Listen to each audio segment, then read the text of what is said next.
Hello students, welcome back. This is Manish Pawar and you are watching CBL। तो चलिए start करते हैं आगे। क्वेश्चन 2 क्या कहता है, ध्यान से पढ़ेंगे, बिल्कुल सेम वैसे ही जैसे फर्स्ट क्वेश्चन किया हम लोगों ने। ध्यान से मीनिंग समझना है, फिर डायग्राम ड्रॉ करेंगे। Have a look. A vessel is in the form of a hollow hemisphere mounted by. ध्यान से समझिएगा, आसान है, बस इसका मीनिंग समझने की कोशिश करते हैं। एक वेसल है जो किसकी फॉर्म में है, in the form of a hollow hemisphere. ठीक है, आगे लिखा हुआ है it is mounted by a hollow cylinder. यहीं तक रुकते हैं और डायग्राम ड्रॉ करते हैं। मैं ये बात पहले भी बता चुका हूं, मैं दोबारा फिर से बता रहा हूं। इस चैप्टर से जो क्वेश्चंस आएंगे ना, 99% क्वेश्चंस के अंदर डायग्राम गिवन नहीं होगा। तो सर ये अपनी कॉन्सेप्ट अंडरस्टैंडिंग बना लें कि सबसे पहले तो एग्जैक्टली कॉन्सेप्ट पता होना चाहिए। पॉइंट नंबर 2, स्टेटमेंट को ध्यान से पढ़ना है, इतनी सी भी गलती नहीं करनी है। ठीक है, ताकि हम लोग डायग्राम अच्छे से ड्रॉ कर सकें। एक वेसल गिवन है, वो आप किसकी फॉर्म में है, हेमिस्फीयर, और hemisphere it is mounted by a hollow cylinder. इसका मतलब ये हुआ कि आपका जो हेमिस्फीयर है उसके ऊपर सिलेंडर माउंटेड है। राइट, ड्रॉ करते हैं पहले आपका हेमिस्फीयर। आइए,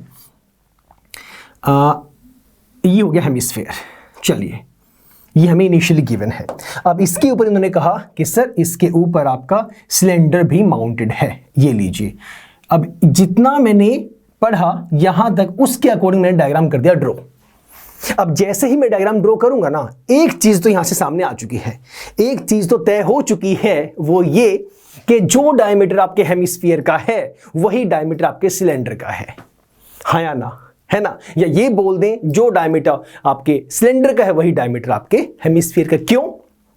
हो सकता है कुछ स्टूडेंट्स के माइंड में क्वेश्चन अराइज हुआ हो, क्योंकि सर हेमिस्फीयर के ऊपर ही आपका जो है सिलेंडर रखा हुआ है, तो एग्जैक्टली जो आपका ऊपर सर्कुलर वाला जो पोर्शन है उसी सर्कुलर पोर्शन के ऊपर सिलेंडर माउंट किया गया है। तो जो डायमीटर इसका होगा वही डायमीटर इसका होगा। डन, आगे पढ़ते हैं। Now the diameter of the hemisphere is 14 centimetre. Hemisphere का डायमीटर गिवन है 14 सेंटीमीटर। तो ये वाली वैल्यू ये गिवन है, मैं ये यहां पर शो कर देता हूं कि ये आपको गिवन है 14 सेंटीमीटर। समझ गए? Yes sir. And the total height of the vessel is 13 centimetre. One more thing, ये हाइट ना सिलेंडर की है ना ये हाइट ये वाले केस की बात हो रही है, ये आपकी टोटल हाइट गिवन है। राइट, पूरी वेसल की आपको हाइट गिवन है। कहां से कहां तक? पूरा यहां से लेकर और ये आपका यहां तक, दैट इज 13 सेंटीमीटर। समझ गए? अब एक बात मुझे बताओ, मैं वहां पे बाद में जाऊंगा, सॉल्व करने के पास बाद में जाऊंगा। एक बात मुझे पता लग गई कि ये मेरा डायमीटर है 14 सेंटीमीटर, ये डायमीटर भी 14 सेंटीमीटर होगा, तो जो रेडियस ये होगी वही रेडियस ये होगी। बात तो एक ही है ना, डायमीटर का हाफ कर देंगे, ये मेरे पास रेडियस आ गई। Point number 1। पॉइंट नंबर 2 वो ये कि सर अगर ये रेडियस है यहां से इधर, तो ये भी तो रेडियस होगी। हाँ या ना? ये बात तो जाहिर सी बात है, ये भी सेम होगा। तो 14 का हाफ ये आपका रेडियस हुआ 7 सेंटीमीटर। मतलब ये जो लेंथ हुई ये भी कितनी हुई आपकी? 7 सेंटीमीटर। सेम हुई, मैंने वहां एरो लगाया, वो 7 सेंटीमीटर लिखा हुआ है। टोटल कितना है? 13 सेंटीमीटर। इस 13 में से यहां तक की हाइट, ये वाली हाइट तो आपने पहले ही निकाल दी, कितनी है? 7 सेंटीमीटर। तो 7 टोटल 13 था, 13 में से ये आपने 7 निकाल ही दी, तो यहां से यहां कितनी बच गई? 6 centimetre. 6 centimetre is the height of cylinder. समझे? अभी मैंने क्वेश्चन में ये पढ़ा ही नहीं है कि उन्हें निकालने के लिए क्या कहा है, मैं अभी आगे गया ही नहीं हूं। मैंने जितना पढ़ा उस हिसाब से डायग्राम ड्रॉ किया, और डायग्राम ड्रॉ करते ही जो मुझे समझ में आया मैंने वो अपने अकॉर्डिंग लिख दिया यहां पे कि डायमीटर गिवन था 14, तो रेडियस हो गई 7। रेडियस ये भी है, ये भी रेडियस है, तो मतलब ये वाली भी वैल्यू कितनी हो गई? 7। तो मैंने यहां पे मार्क कर दिया कि ये 7 है। इतनी कहानी 7 की है। टोटल 13 था, तो टोटल 13 में से ये आपका गया, तो बच गया कितना? 6। बोलो, समझ में आया? क्लियर हुआ कि नहीं हुआ? एक सेकेंड रुको। ये आपका 13 था, 13 में से ये वाला जो पॉइंट है ये आपका 6 सेंटीमीटर, ये आपका 7 सेंटीमीटर। अब ठीक है, ये टोटल आपका 13 है। अब इजी है, इजी टू अंडरस्टैंड, राइट? सो हमेशा ध्यान यही रखना है कि सबसे पहला काम, read the question carefully. Concept पता है तो उसके अकॉर्डिंग अपना पहले डायग्राम ड्रॉ कर लें, और जो वैल्यूज हैं उनको डिस्ट्रीब्यूट कर दें, कौन सी वैल्यू कहां पर आएगी। Right, now let me move forward. Now the question is find the inner surface area of the vessel. आपको इनर सरफेस एरिया निकालना है वेसल का। बहुत ही आसान सा क्वेश्चन है। पहले जो जो गिवन है वो आप मेंशन करेंगे, ठीक है। डायमीटर ऑफ हेमिस्फीयर लिख दीजिए। सॉल्यूशन में आप पहले ये मेंशन करेंगे, डायमीटर ऑफ हेमिस्फीयर पूरा लिख देंगे, that is equal to 14 centimetre. So radius of hemisphere, radius of hemisphere, let us note this by r, this will be equal to 7 centimeter. Done. अब ये चीजें आप मेंशन करेंगे, आप ये बताएंगे कि भाई जो हेमिस्फीयर की रेडियस है और जो सिलेंडर की रेडियस है वो दोनों सेम है। ये आपको थ्योरेटिकली लिखना है। Radius of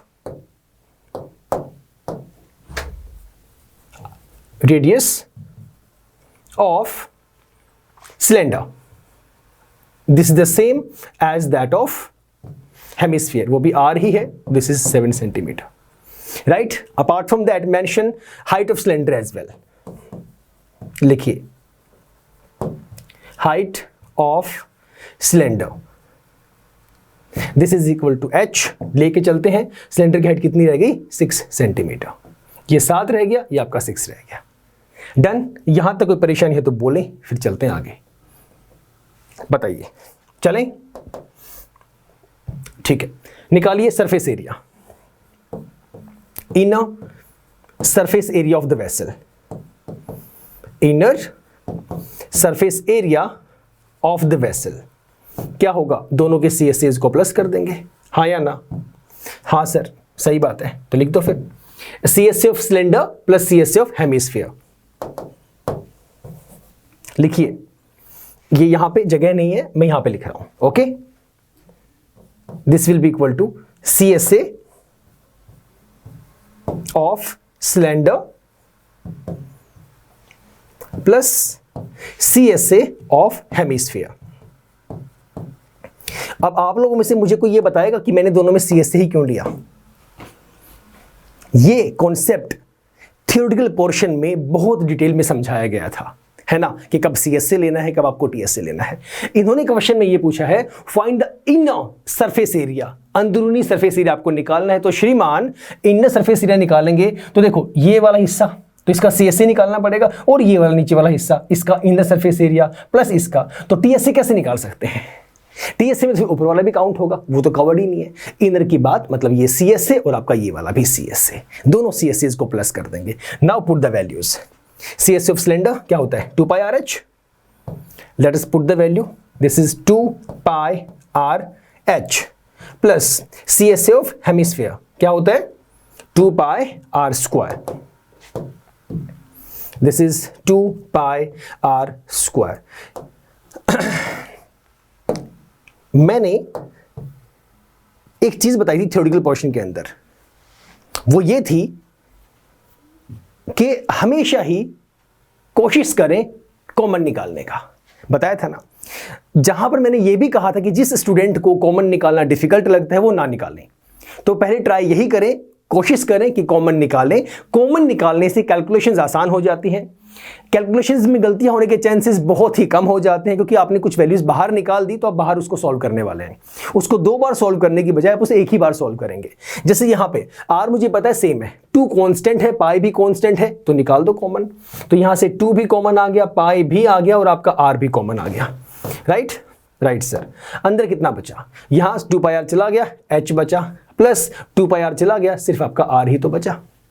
very simple. वहां पे दोनों को अलग अलग सॉल्व करते, फिर उसे प्लस करते। एक और चीज, हाँ एक और चीज, बहुत से स्टूडेंट ऐसा भी करते हैं। व्हाट दे डू कि पहले निकाल लेंगे CSA ऑफ सिलेंडर, फिर अलग से निकालेंगे CSA ऑफ हेमिस्फीयर, फिर दोनों को प्लस करेंगे। What they do, they solve like this. उन्हें कॉन्सेप्ट तो पता है, उन्हें पता है कि कैसे इसको सॉल्व करना है। वो पहले निकालेंगे CSA ऑफ सिलेंडर, ये अलग से निकालेंगे। मैं ये नहीं कह रहा ये गलत है, बिल्कुल भी गलत नहीं है। CSA ऑफ सिलेंडर निकाल देंगे 2 पाई RH, जो आंसर आ गया मेरे पास। फिर वो जाएंगे निकालने के लिए CSA ऑफ हेमिस्फीयर, इसका भी निकाल देंगे, इसका भी आंसर आ जाएगा। फिर निकालेंगे inner surface area, inner surface area. और यहां पर वैल्यू पुट करेंगे आपका ये पूरा CSA of cylinder plus CSA of hemi, और जो ऊपर वैल्यूज आई थी उन दोनों को उठा के बारी बारी यहां पे पुट कर देंगे और दोनों को प्लस करके उनका आंसर आ जाएगा। बिल्कुल भी गलत नहीं है, ये परफेक्टली राइट है। Why to waste time?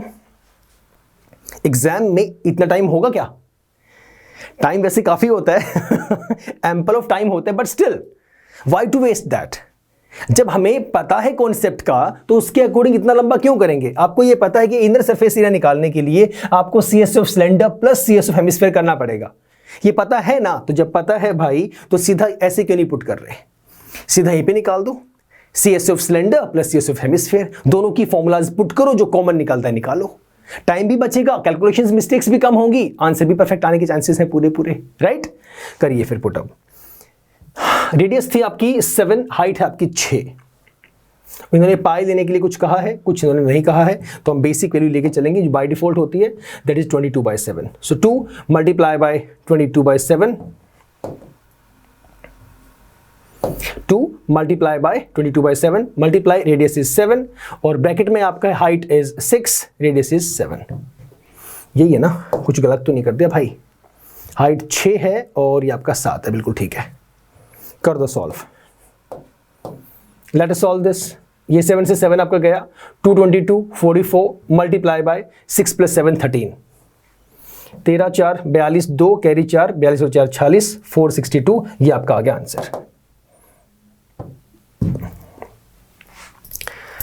अरे 52 होते हैं ना, 13 चौक 52, 2 52 और 4 56। अरे अरे अरे रब कर दो। एक सेकेंड, कुछ गलत तो नहीं हो क्या भाई?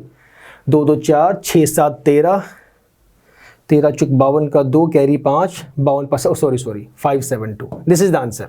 कैलकुलेशन मिस्टेक्स, इतना सेंटीमीटर स्क्वायर, ये आपका आंसर है, राइट?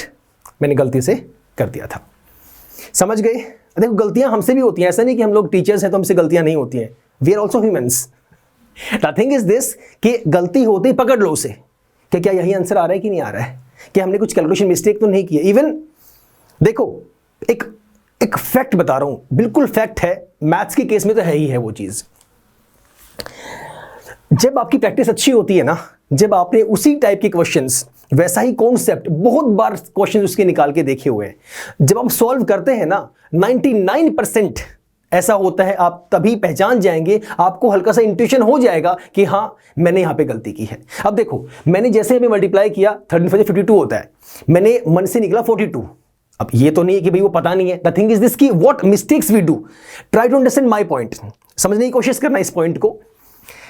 हम लोगों ने यहां पे लिख दिया कि मैंने लिखा था, कितना लिखा था मैंने, 452, जो भी वैल्यू मैंने लिखी थी यहां पे, मैंने देखा यार 452 तो नहीं हो सकती, उसे रिक्रिएट किया, उस वैल्यू को दोबारा से ट्राई किया। हो सकता है उस टाइम पे माइंड ने सिग्नल सेंड किया कि 13 4 या 42 होता है, 42 नहीं होता है, लेकिन उस टाइम पे माइंड ने बोला इतना होता है, वो जो भी गलत था लिख दिया। लेकिन बाद में ये सिग्नल आया कि भाई ये गलत है, ये नहीं लिखना था, ये वैल्यू गलत लिख रहे हैं आप। तो the thing is this, long story short है, वो ये कहना चाहता हूं कि मैं, it is all because of practice. जितनी प्रैक्टिस आप लोग करते हैं उसके अकॉर्डिंग आप जैसे वैल्यूज निकालते हैं, कुछ गलत अगर निकलता है ना तो आप तभी उसे करेक्ट कर लेते हैं। ये पता लग जाता है इतना कि हाँ यार इसमें कुछ ना कुछ गलत हुआ है पक्का, समझ गए? तो प्रैक्टिस ज्यादा से ज्यादा करें ताकि कैलकुलेशन मिस्टेक्स कम से कम हो। अगर हो जाए तो आप उसे पहचान लें कि ये गलत है, मतलब फाइनल आंसर आपका सही आए, ना कि वो गलत रह जाए। समझ रहे हैं? समझ रहे हैं तो बहुत अच्छी बात है। तो फटाफट से एक बार दोबारा से क्विक रिवीजन इसका देख लो। हमें एक वेसल गिवन थी और जो कि होलो हेमिस्फीयर की फॉर्म में था, उसके ऊपर आपका सिलेंडर सरमाउंटेड था, हमें डायमीटर गिवन था, रेडियस में कन्वर्ट कर दिया, ये रेडियस सेम ही होगी, एक ही बात है। टोटल हाइट 13 गिवन थी, ये 7 माइनस कर दिया, आपका 6 आ गया। दोनों के CSAs को निकाल के एडिशन कर दिया गया, वो हमारे पास इनर सरफेस एरिया आ गया। राइट, क्वेश्चन आसान था, कुछ डिफिकल्ट नहीं था। तो फिलहाल इतना ही सर, मिलेंगे नेक्स्ट क्लास में, इससे आगे हम लोग स्टार्ट करेंगे। Right, till the time stay safe, stay healthy and yes keep smiling. Bye bye, take care.